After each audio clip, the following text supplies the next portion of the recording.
So we're happy to be here back in Tennessee, and one of the things that we often talk about with folks is we get a lot of questions about money, and it's nice to have you. And we just did a few stops, and we did one in Birmingham, one in Louisville with Anthony O'Neill and Chris Hogan, who are on the same team as you are, and we get a lot of questions about money. And Ryan and I can only pontificate for so long about money until we run out of ideas, but it's nice to have some experts. But you also talk a lot about comparison and sort of the trap of comparison.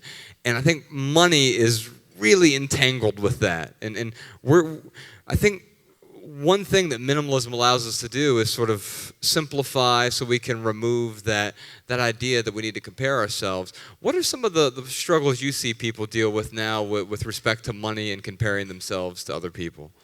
Well, I think comparison has been around forever, but you go back, 2 generations ago, and it was keeping up with the Joneses was the comparison, right? And you actually had to see the Joneses in person, right? About 20, 30 years ago. So it was the neighbors, you actually had to see them.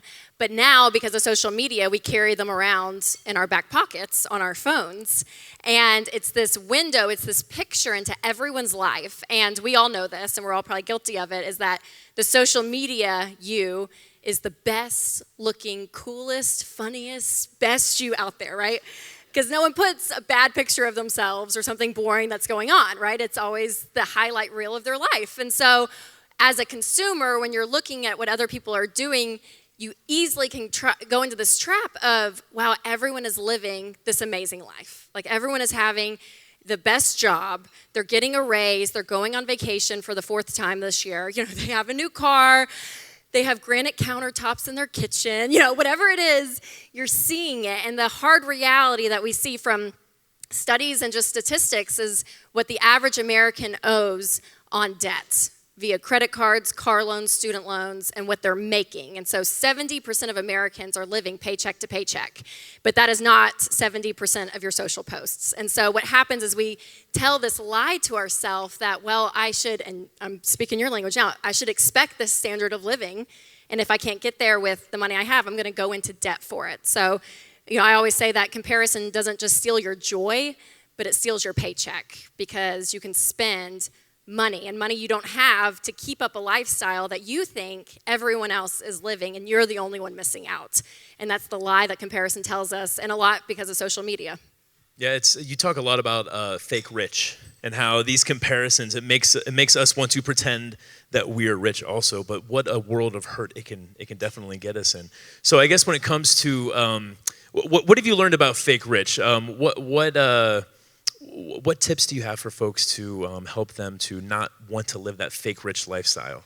Well, when it comes to comparison or this idea that you have to keep up this lifestyle and pretending to be rich, it's a heart issue at the bottom of it. And contentment is something that is so crucial, especially when you want to win with money. And it's funny, when I talk to people about money, and whether it's in an interview or I'm doing an event and there's a question, they want the tactical aspects of money, which is legitimate, and I can totally answer those questions tonight for sure. But there's a heart issue when it comes to money that a lot of people don't talk about, and it's real. Because when you are content, what comes from that is gratitude.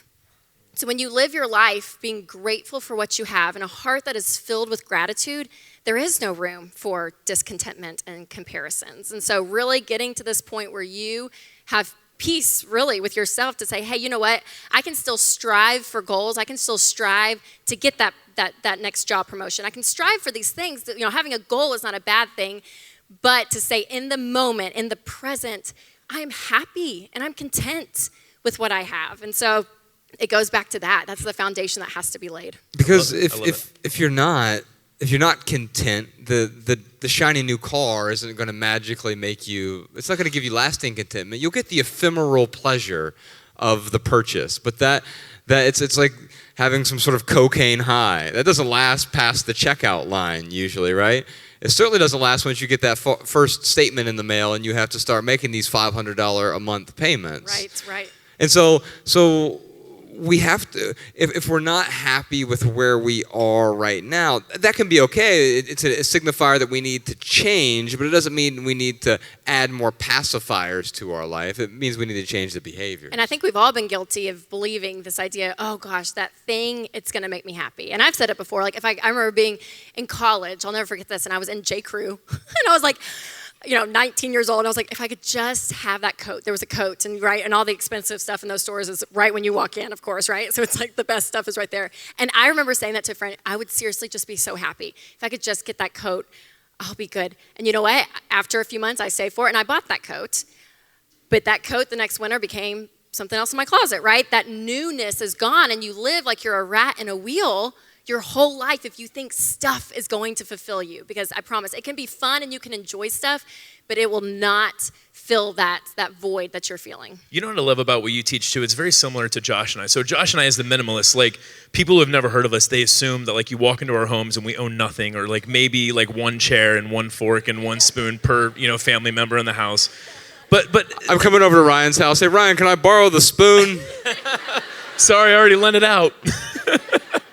So Josh and I, we're not against buying stuff. We all need to consume some things.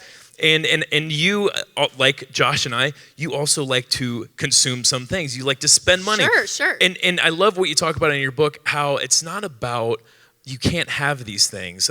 Because some of these things aren't just, it's not a coat from J. Crew. Maybe it's a nice vacation. Or maybe it's a nicer home, or whatever it may be. Some of these things are totally possible for us to have.